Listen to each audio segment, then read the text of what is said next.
नमस्कार। BN मंडल विश्वविद्यालय मधेपुरा के ऑनलाइन मंच पर आप सभी लोगों का स्वागत है। मैं doctor Shashank Mishra, assistant professor राजनीति शास्त्र विभाग, आज राजनीति शास्त्र विषय में PhD कोर्स वर्क के छात्रों के लिए एक ऑनलाइन क्लास का संचालन करूंगा। आज की क्लास का विषय है राजनीति विज्ञान में अनुसंधान। राजनीति विज्ञान समाज विज्ञान की एक शाखा है जिसके अंतर्गत हम मनुष्य के राजनीतिक कार्यकलापों का अध्ययन करते हैं। मूलतः इसके अंतर्गत हम राज्य से संबंधित अध्ययन, सरकारों से संबंधित अध्ययन, विभिन्न राजनीतिक प्रवृत्तियों से संबंधित अध्ययन, अधिराज्य संगठनों से संबंधित अध्ययन, अंतर्राष्ट्रीय राजनीति से संबंधित अध्ययन एवं लोक प्रशासन से संबंधित अध्ययन करते हैं। जो भी छात्र राजनीति विज्ञान में शोध के लिए अग्रसर होता है वो राजनीति विज्ञान में दीक्षित हो गया होता है। वह राजनीति विज्ञान में कम से कम MA की उपाधि ग्रहण कर लिया होता है। उसको राजनीति विज्ञान से संबंधित मौलिक शब्दावलियों का ज्ञान होता है, मौलिक विधियों का ज्ञान होता है और इसके बाद वो आगे शोध के लिए अग्रसर होता है। PhD कोर्स वर्क के छात्रों एवं छात्राओं, PhD कोर्स वर्क का निर्माण इसलिए किया गया है क्योंकि हम अपने शोध को एक नई दिशा दे सकें, उसको किस तरह से हम परिमार्जित करेंगे, हमारे अध्ययन का निर्देशन किस प्रकार से किया जाएगा, हमारे शोध को और ज़्यादा से ज़्यादा वैज्ञानिक और समाजोन्मुखी किस प्रकार से बनाया जाएगा, इन सभी चीज़ों के प्रारंभिक ज्ञान को और शोध से संबंधित, मेथोडोलॉजी से संबंधित चीज़ों के ज्ञान के लिए हम PhD कोर्स वर्क के सिलेबस को बनाया गया है। PhD कोर्स वर्क के अंतर्गत मूलतः 2 सब्जेक्ट हैं। पहला पेपर 1 जो कि रिसर्च मेथोडोलॉजी से संबंधित है, दूसरा रिसर्च मेथड है जिसके अंतर्गत विभिन्न विषयों से संबंधित रिसर्च विधियों का उल्लेख किया गया है, जिसके अंतर्गत हम उस संबंधित विषय में अनुसंधान या शोध करेंगे। तो आज का टॉपिक है राजनीति विज्ञान में अनुसंधान या शोध। शोध क्या होता है या रिसर्च किसे कहते हैं, यह सबसे पहली शब्दावली है जिसको हमें समझना होगा। शोध या रिसर्च, इसमें इंग्लिश में रिसर्च बोला जाता है। आप समझ सकते हैं, री मतलब पुनः और सर्च मतलब खोज, यानी ऐसी चीज़ जिसका पुनः खोज हो रहा हो। तो ऐसा अगर हम शब्दावली के शाब्दिक अर्थ में देखें तो ऐसी चीज़ जिसका पुनः खोज, ऐसा कुछ नहीं होता है।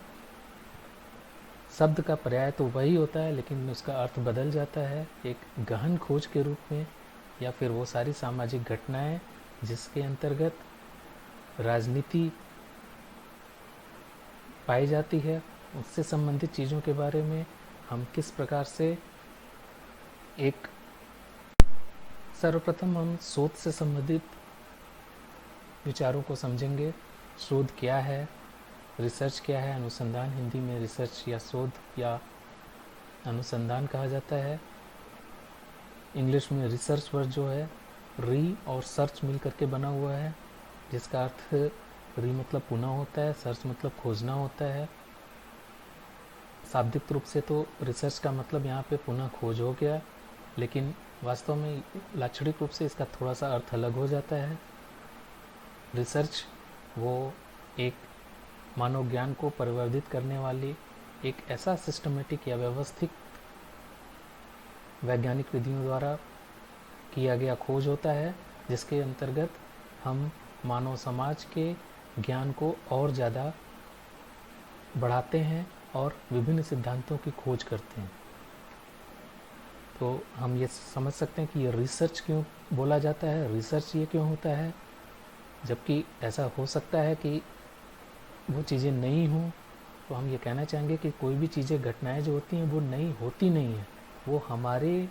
ज्ञान में पहले से पाई जाती हैं, हमारे चारों तरफ आसपास पाई जाती हैं, लेकिन हमारे संज्ञान में वो पहली बार आई होती हैं। मैं एक एग्जाम्पल के रूप में आपको कह सकता हूँ कि जैसे न्यूटन ने ये खोज की गुरुत्वाकर्षण की, सेब पृथ्वी पर गिरा, न्यूटन ने उसे सबसे पहले समझा, ऐसा नहीं है। पहले भी माना जाता था प्राचीन भारतीय ऋषि परंपरा में या फिर विज्ञान में या फिर यूरोपियन में भी, पृथ्वी सभी चीज़ों को अपनी तरफ आकर्षित करती है, खींचती है, ये सभी को पता था। लेकिन न्यूटन को गुरुत्वाकर्षण के खोज से संबंधित क्यों माना गया? क्यों? क्योंकि उन्होंने रिसर्च किया था, उन्होंने एक व्यवस्थित सिस्टमेटिक ज्ञान दिया था कि पृथ्वी किस प्रकार से सभी चीज़ों को खींचती है। सेब ऊपर से आया तो नीचे गिरा, पृथ्वी खींचती है, ये पहले से पता था। लेकिन उससे संबंधित उन्होंने ढेर सारे फार्मूले दिए, अन्य ग्रहों पे वो कैसे लागू होगा इसके बारे में भी बताया, और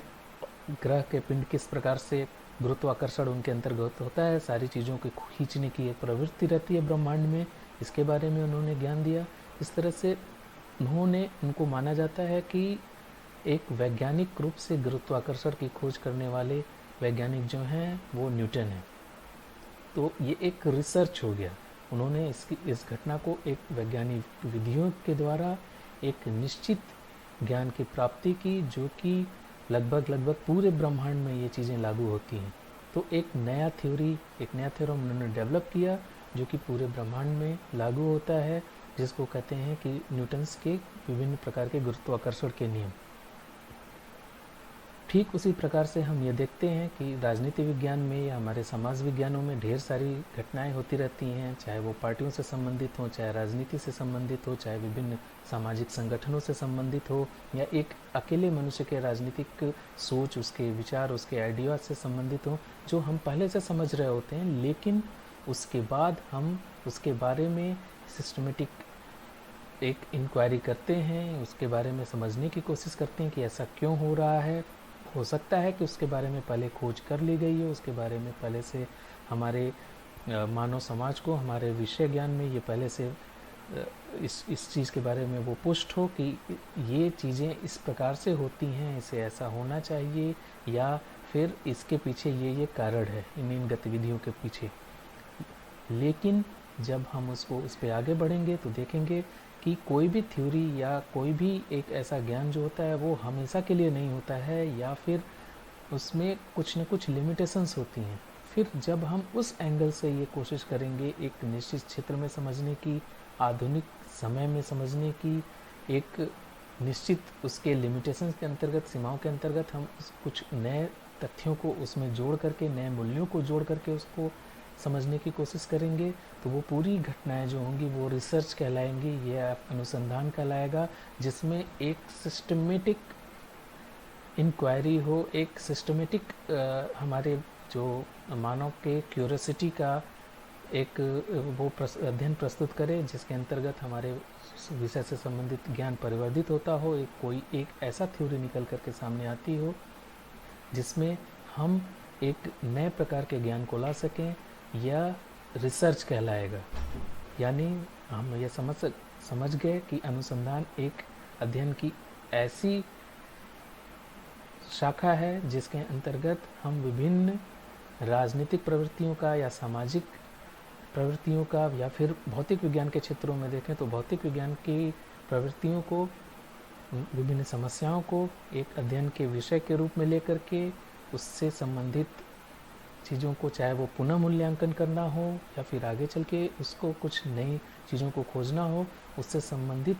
चीज़ों को वैज्ञानिक विधियों के द्वारा अपने अध्ययन को आगे बढ़ाते हुए एक निश्चित सिद्धांत पाने की कोशिश करते हैं, यह रिसर्च कहलाता है। मूलतः यह अपने मौलिक जो ज्ञान होता है मौलिक होता है, यह अपने पूर्व के संबंधित सिद्धांतों से अलग हो सकता है, उसको पुष्ट कर सकता है, या फिर एक नए तरह का ज्ञान दे सकता है जिसमें कुछ चीज़ें उसमें शामिल हों और कुछ चीज़ें नए तरीके से खोजी गई हों। तो शोध में कुछ चीज़ें ऐसी होती हैं जो कि बहुत ही महत्वपूर्ण होती हैं, उसके अंग के रूप में रखी जाती हैं, जिसमें सबसे नंबर 1 पे होता है कि हमारे पास एक समस्या होनी चाहिए। सामाजिक विज्ञान में हम देखें तो समस्या का मतलब हम जिस भी टॉपिक से संबंधित चीज़ों को रिसर्च में आगे अपने रिसर्च के रूप में रखेंगे वो एक शोध की समस्या होती है। उसके अंतर्गत हम ये देखेंगे कि ये समस्या किन किन चरणों से होते हुए और किन किन लक्ष्यों को से किन कारण और कारण किस किस वजह से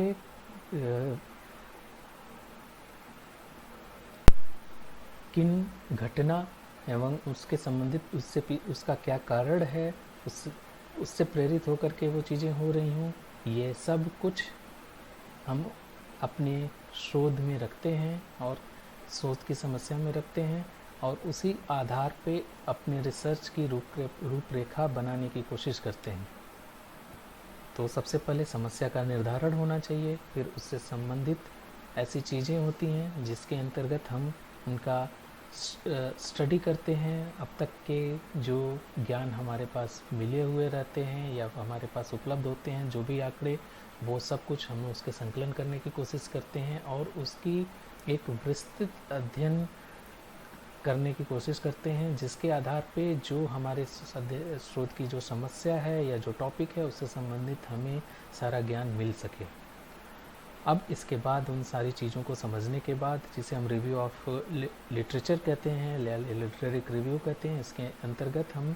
जो भी टॉपिक से संबंधित, उस विषय से संबंधित जो भी ज्ञान है अब तक का उपलब्ध या विभिन्न आंकड़े हैं उससे संबंधित हम अध्ययन करते हैं। फिर इसके बाद हम देखते हैं जो भी हमारा एक उद्देश्य होता है अध्ययन का, जो भी टॉपिक हम लोगों ने लिया हुआ है उसमें हम किन किन उद्देश्यों की प्राप्ति करेंगे, उसका अध्ययन एक करने की कोशिश, इसको संकलित करने की, इसको एक लक्षित करने की कोशिश करते हैं कि हमारे इस रिसर्च का उद्देश्य क्या होगा। उस उद्देश्य के निर्धारण के बाद उल्टा हम फिर समस्या पे फिर वापस आते हैं और उसी आधार पे, उन्हीं उद्देश्यों के आधार पर हम अब एक परिकल्पना का निर्माण करते हैं जो कि हमारे मूल समस्या रहती है और उन परिकल्पनाओं को आगे चल के टेस्ट करते हैं। तो ये वैज्ञानिक विधियों के द्वारा किया गया रहता है। हमारे पास एक समस्या होनी चाहिए, उससे संबंधित रिव्यू ऑफ लिटरेचर होता है, शोध का दूसरा अंग होता है। इसी के साथ साथ शोध के तीसरे अंग के रूप में एक पूरी मेथोडोलॉजी होती है। हम किस प्रकार से अपने अध्ययन को एक स्वरूप देंगे, आगे चल के हम अपने अध्ययन का निर्धारण किस प्रकार से करेंगे, किन किन शैलियों से हमारा अध्ययन आगे बढ़ेगा और अपने रिजल्ट को या फिर एक्सपेरिमेंट के लिए प्रस्तुत होगा। फिर एक्सपेरिमेंट के बाद उनका ऑब्जर्वेशन किस प्रकार से किया जाएगा, ये पूरा रिसर्च डिज़ाइन, और वो रिसर्च डिज़ाइन कैसे सेलेक्ट की जाए, यह रिसर्च मेथोडोलॉजी के द्वारा पता चलता है। ये सब कुछ हमारे वैज्ञानिक विधियों के अंतर्गत होगा। इसके बाद अगले शोध के अंग के रूप में हम देखें तो एक रिजल्ट होता है, यानी शोध के अंत में एक कुछ न कुछ रिजल्ट आता है, चाहे वो जो हाइपोथेसिस या हम जो भी समस्या लिए रहते हैं, या तो अगर वैज्ञानिक विधियों में हम चलेंगे जिसकी आगे हम व्याख्या करेंगे, तो या तो उसको वो रेटिफाई करता है, उसके आधार पे चलता है, उसको पुष्ट करता है जो हाइपोथेसिस, या तो उसको निगेट करता है, या फिर डिस्क्रिप्टिव रिसर्च, टेक्सचुअल रिसर्च में उनकी व्याख्या को और विस्तृत स्वरूप प्रदान करता है। एक रिजल्ट होता है जो कि ज़्यादा से ज़्यादा वैज्ञानिक होता है क्योंकि वह वैज्ञानिक विधियों से बना हुआ होता है। तो मूलतः शोध में ये दो तीन अंगों के रूप में होते हैं। मैं फिर से एक बार रिवाइज कर देता हूँ। शोध के अंग में सबसे पहले एक समस्या होना आवश्यक है, फिर उसके आधार पर उस समस्या से संबंधित रिव्यू ऑफ लिटरेचर, यानी उससे संबंधित सारे मटेरियल्स, सारे डेटा, चाहे वो जितने भी उपलब्ध डेटा हम ले सकें, वो होता है। तीसरा जो होता है वो हमारी रिसर्च मेथोडोलॉजी और साइंटिफिक टेक्निक्स होती हैं जिनके द्वारा वो रिसर्च आगे चल के कंडक्ट किया जाता है, और उसके बाद एक रिज़ल्ट की स्थापना की जाती है। एक रिज़ल्ट होता है, वो एक निश्चित सीमाओं में भी हो सकता है, वो हो सकता है कि पुराने ही जो समस्या हो उसको पुष्ट करता हो, उससे अलग हो सकता हो, ये मैंने बता दिया। तो ये कुछ अंग के रूप में, रिसर्च के अंग के रूप में होते हैं। रिसर्च की आवश्यकता क्यों पड़ती है, ये भी एक प्रश्न आ सकता है कि ये रिसर्च हम करते क्यों हैं। हो सकता है बहुत सारे लोग सोचें कि ये डिग्री पा करके एक नौकरी लेने के लिए रिसर्च आवश्यक होता है। वस्तुतः ऐसा होता नहीं है। डिग्री के लिए एक अनिवार्य नौकरी के लिए एक आवश्यकता रिसर्च की हो सकती है, लेकिन शोध का मूल मंतव्य होता है, मूल उद्देश्य होता है उस विषय से संबंधित ज्ञान की अभिवृद्धि करना, जिससे हम सामाजिक, अगर हम समाजशास्त्र में हैं या सामाजिक विज्ञान में हैं, तो हम ये कह सकते हैं कि वो अपने मूल विषय में ज्ञान को और ज़्यादा संपुष्ट करना और उसका ज़्यादा से ज़्यादा उपयोग समाज के लिए प्रस्तुत करना, नए स्वरूप में, नए आवश्यकता के अनुसार, नए स्वरूप के अनुसार हम उसको ज़्यादा से ज़्यादा प्रस्तुत करने की कोशिश करते हैं, जिसके अंतर्गत हम अपने विषय ज्ञान को पुरानी विधियों से नए विधियों की ओर ले जाते हैं, नए स्वरूप को देते हैं, नई आवश्यकताओं के अनुरूप उसको ढालने की कोशिश करते हैं, जिससे ये पूरा मानव समाज लाभान्वित हो सके। तो रिसर्च का आवश्यकता या महत्व आप लगभग समझ रहे होंगे। इसके साथ ही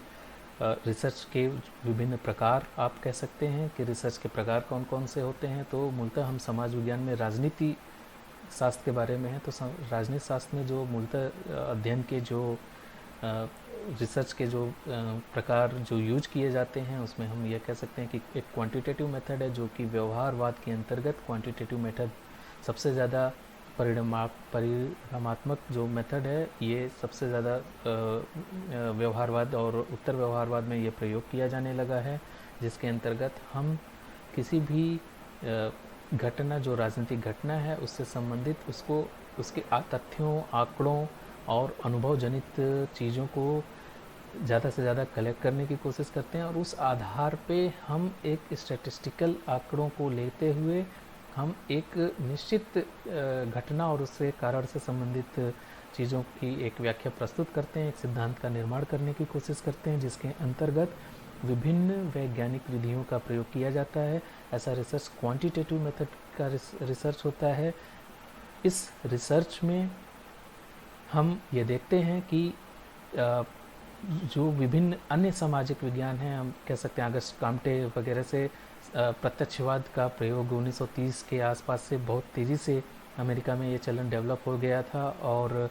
सोशियोलॉजी में, साइकोलॉजी में इस तरह के अनुभववादी अध्ययन, तथ्यों पे आधारित अध्ययन और आंकड़ों पे आधारित अध्ययन को बहुत ही तीव्र गति से अपने विषयों में इन सब्जेक्ट के लोग वैज्ञानिकों ने समाहित कर लिया था। उसी को देखते हुए डेविड ईस्टन, रॉबर्ट डेल आदि वैज्ञानिकों ने पॉलिटिकल साइंस में भी इसी प्रकार की प्रवृत्तियों को, चाहे वो प्रत्यक्षवादी कह लीजिए या अनुभवमूलक प्रवृत्तियों को अपनाने की कोशिश की गई थी व्यवहारवाद में, जिसके अंतर्गत अध्ययन का मूल केंद्र मानव का व्यवहार और उसका कारण होता है, उसको आंकड़ों के आधार पर प्रस्तुत करना था। उसी को लेते हुए हम ज़्यादा से ज़्यादा आंकड़ों को परिणामात्मक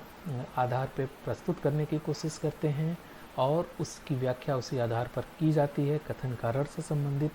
व्याख्या की जाती है, कैसे हो रहा है इसकी व्याख्या की जाती है, जिसके अंतर्गत विभिन्न सांख्यिकी के संबंधित टूल्स का, हाइपोथेसिस टेस्टिस से संबंधित टूल्स आदि का अध्ययन किया जाता है। दूसरा जो है वो गुणात्मक अध्ययन होता है, जिसका मूल उद्देश्य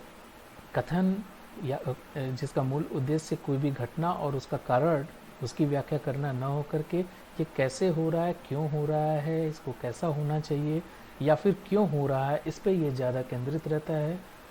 मूलतः इसमें वही गुणात्मक लक्षण इसमें ज़्यादा पाए जाते हैं। इसमें ढेर सारी, जैसे केस स्टडी का जो है वो क्वालिटेटिव मेथड होता है, किसी एक व्यक्ति या फिर एक निश्चित घटना, छोटी सी घटना को लेकर के ये क्यों हुई, कैसे हुई, इसके पीछे क्या कारण था, इन सब चीज़ों को जब हम अध्ययन करते हैं तो उसके गुणात्मक पहलुओं का ज़्यादा से ज़्यादा अध्ययन करते हैं। यह हमारा क्वालिटेटिव स्टडी हो जाता है, जो कि थोड़ा सा क्वांटिटेटिव मेथड से अलग हो जाता है, जिसमें ज़्यादा सांख्यिकी विधियों का प्रयोग न करते हुए कुछ हम क्वालिटेटिव और मूल्य आधारित अध्ययन करने की कोशिश करते हैं। ठीक उसी प्रकार से डिस्क्रिप्टिव एक अध्ययन होता है, या व्याख्यात्मक अध्ययन कह सकते हैं, जिसमें हम घटना को व्याख्यायित करने की कोशिश करते हैं। उसमें हाइपोथेसिस के रूप में या तो हम लेते ही नहीं हैं, या फिर उसको हम एक व्याख्या करने के लिए लेते हैं, जिसके अंतर्गत वो सारी वैज्ञानिक विधियां उस प्रकार से नहीं होती हैं जिस प्रकार से वैज्ञानिक विधियों की उम्मीद परिमाणात्मक आधार पर की जाती है। उससे थोड़ा सा अलग होता है। और इसमें जो भी टेक्स्ट होते हैं उनकी व्याख्या की जाती है। घटनाओं से संबंधित विभिन्न जो सेकेंडरी डाटा होता है उसका वो ज़्यादा से ज़्यादा अध्ययन करते हुए हम व्याख्यात्मक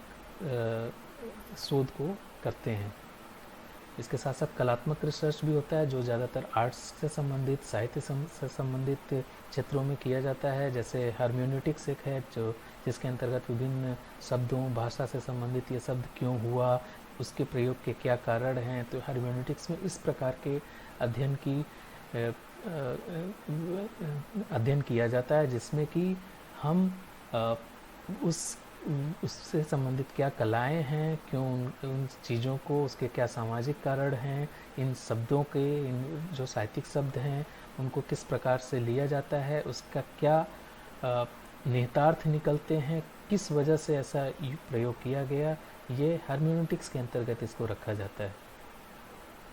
तो ये शोध के कुछ प्रकार हैं। मूलतः जो एक सामान्य ट्रेंड है यहाँ पे बिहार में या फिर पूर्वांचल और इस तरह से, तो ज़्यादातर पॉलिटिकल साइंस में व्याख्यात्मक टेक्सचुअल रिसर्च किया जाता है। व्याख्यात्मक रिसर्च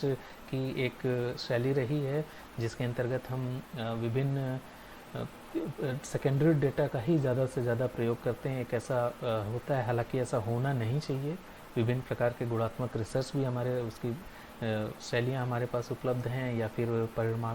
परिणात्मक आधार पर भी हम क्वांटिटेटिव मेथड्स का भी ज़्यादा से ज़्यादा प्रयोग करते हुए कर सकते हैं, जिसके अंतर्गत विभिन्न सांख्यिकी आधारों टूल्स को हम डेवलप करके उसका हम प्रयोग करते हैं। तो कंप्यूटर का भी ज़्यादा से ज़्यादा SPSS या प्रोग्रामिंग जो होती है उसका हम प्रयोग करते हैं। क्वांटिटेटिव मेथड के साथ साथ क्वालिटेटिव के साथ हम विभिन्न अन्य भी जो नए रिसर्च के, जैसे एक्शन रिसर्च हो गया या फिर अप्लाइड रिसर्च हो गया, जो एक किसी निश्चित तुरंत की घटनाओं से संबंधित, जैसे अब कोरोना वायरस से संबंधित एक मामला आ गया। अगर हम ये समझते हैं कि कोरोना वायरस ग्राम पंचायत में किस प्रकार से पंचायतें उसका निष्पादन करती हैं, या फिर जैसे क्वारंटीन हो गया, स्कूल में हो रहा है, इस तरह लोगों को किया जा रहा है, या फिर वो किस तरह से ग्राम पंचायत, गांव के लोग इन चीज़ों को निपट रहे हैं, ये सारी चीज़ें एक अप्लाइड रिसर्च के अंतर्गत तुरंत हम ये देखने की कोशिश करेंगे कि एक निश्चित पब्लिक एडमिनिस्ट्रेशन के अंतर्गत हम उनको किस प्रकार से उन समस्याओं का निर्धारित करते हैं और किस प्रकार से हम उनके अध्ययन को, अपने शोध को गति देते हैं। तो ये अप्लाइड रिसर्च के अंतर्गत ये सारी चीज़ें आती हैं। इसी के साथ हम रिसर्च के लक्षण या जो विशेषताएं होती हैं, क्या विशेषताएं होती हैं, ये हम समझने की कोशिश करेंगे कि किसी भी सामाजिक शोध की क्या लक्षण या क्या विशेषताएं होती हैं। मूलतः सभी, चाहे वो भौतिक विज्ञानों के शोध हों या सामाजिक विज्ञानों के शोध हों, सबकी एक ही विशेषता या एक ही लक्षण होता है, ऐसा होना भी चाहिए। जैसे सार्वभौमिकता यानी यूनिवर्सलाइजेशन, यानी जो भी आपका सिद्धांत बना है, जो भी अपने ज्ञान को आपने पुष्ट किया है, प्रमाणित किया है, वो सभी जगहों पे ज़्यादा से ज़्यादा अपनी सीमाओं में रह करके ही सही, लेकिन लागू होना चाहिए। ये इसकी पहली शर्त होती है रिसर्च की। दूसरा, वैज्ञानिक विधियाँ, यानी कोई भी ज्ञान हम वैज्ञानिक ढंग से लें। विज्ञान की परिभाषा क्या होती है? किसी भी क्रमबद्ध सुसंगठित ज्ञान को विज्ञान कहते हैं। तो वो क्रमबद्धता, सुसंगठित होने के साथ साथ वो जो विज्ञान होता है वैज्ञानिक विधियों के द्वारा डेवलप हो। और वो वैज्ञानिक विधियाँ क्या होती हैं? वो वैज्ञानिक विधियाँ ऐसी विधियाँ हैं जो कि एक निश्चित परिकल्पना और उसके बाद उस पर एक्सपेरिमेंट के बाद उस पर विभिन्न उनके ऑब्जर्वेशंस, फिर री एक्सपेरिमेंट एंड री ऑब्जर्वेशन, ऐसे कर करके कई बार एक्सपेरिमेंट और ऑब्जर्वेशन के बाद हम एक निश्चित सिद्धांत पे आते हैं, जिसके अंतर्गत वही जो मैंने पहले बताया, सार्वभौमिकता की स्थिति ज़्यादा होती है, क्योंकि वो बार बार लिमिटेड दशाओं में किया गया कोई भी एक प्रयोग करके हम उसके ऑब्जर्वेशन को लेकर के बार बार इन तथ्यों को पुष्ट करने की कोशिश करते हैं, और उस आधार पे जो भी ज्ञान आता है वो ज़्यादा तथ्यपरक होता है, वो ज़्यादा सार्वभौमिक होता है। कुछ अन्य विशेषताओं में आप देखें कि इस प्रकार का जो भी वैज्ञानिक विधियों से जो परिवर्तित ज्ञान है, रिसर्च के द्वारा लिया गया जो भी ज्ञान होगा, जो भी सिद्धांत होगा, वो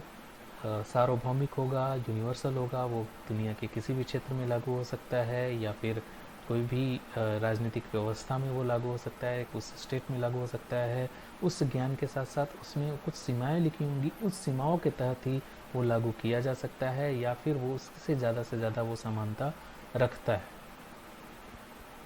उसमें बार बार रिपीटेशंस होता है। आप देखें कि अगर आज ये चीज़ें हुई हैं और उस आधार पे वो अध्ययन उस चीज़ को पुष्ट करता है, तो दूसरी बार भी वो अगर उन्हीं परिस्थितियों में वो अध्ययन किया जाए तो वो पुष्ट होगा, बार बार वो ज्ञान सही साबित होगा या वो सिद्धांत सही साबित होगा। जैसे विज्ञान के जो फार्मूले होते हैं वो बार बार अपने जो भी भौतिक पिंडों के बारे में, जो भी विभिन्न शक्तियों के बारे में वो जो हम अध्ययन करते हैं उसमें वो ज़्यादा से ज़्यादा सही होते हैं, रिपीटेशंस होता है। और इसी के आधार पे एक अन्य विशेषता है कि उस आधार पे हम भविष्यवाणी भी करते हैं, सफल होते हैं कि आगे चल के ये ऐसा होगा। मूलतः अब यहाँ पे समाज विज्ञान और भौतिक विज्ञान में अंतर सीधे सीधे दिखाई देने लगता है। जो समाज विज्ञान का रिसर्च है वो ज़्यादा से ज़्यादा वैल्यू पे आधारित होता है, मानव के व्यवहार पे आधारित होता है, जबकि जो भौतिक विज्ञान होते हैं उनका रिसर्च का जो बेस होता है वो ज़्यादा से ज़्यादा भौतिक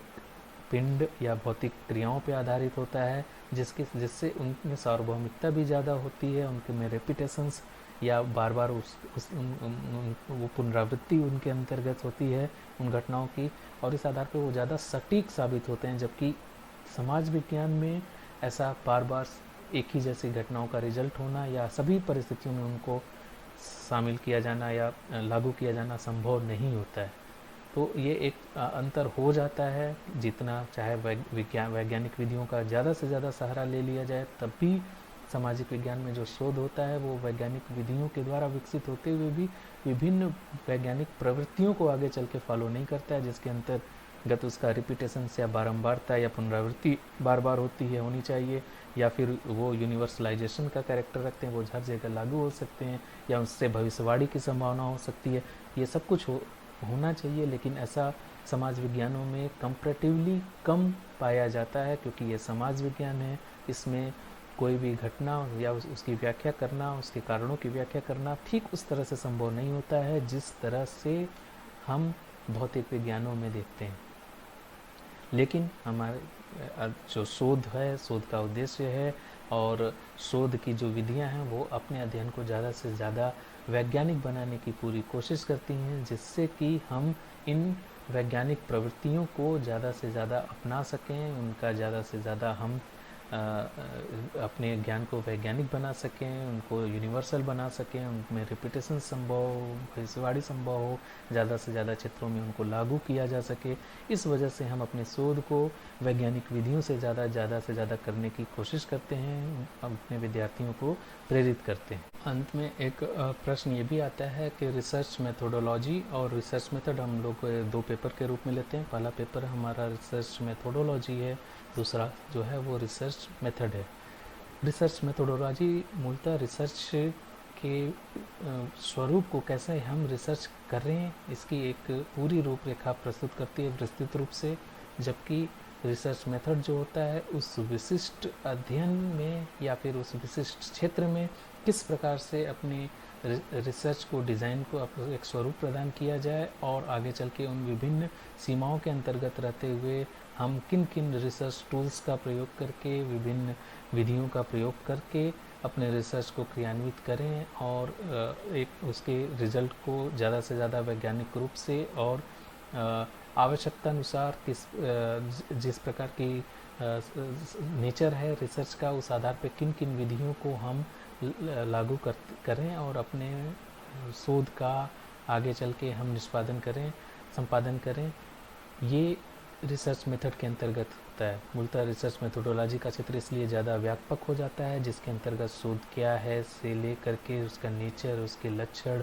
उसके विभिन्न रूपों को देखते हैं, उसमें विभिन्न प्रकार के रिसर्च मेथड्स का भी प्रयोग करते हैं। जबकि रिसर्च मेथड उस पर्टिकुलर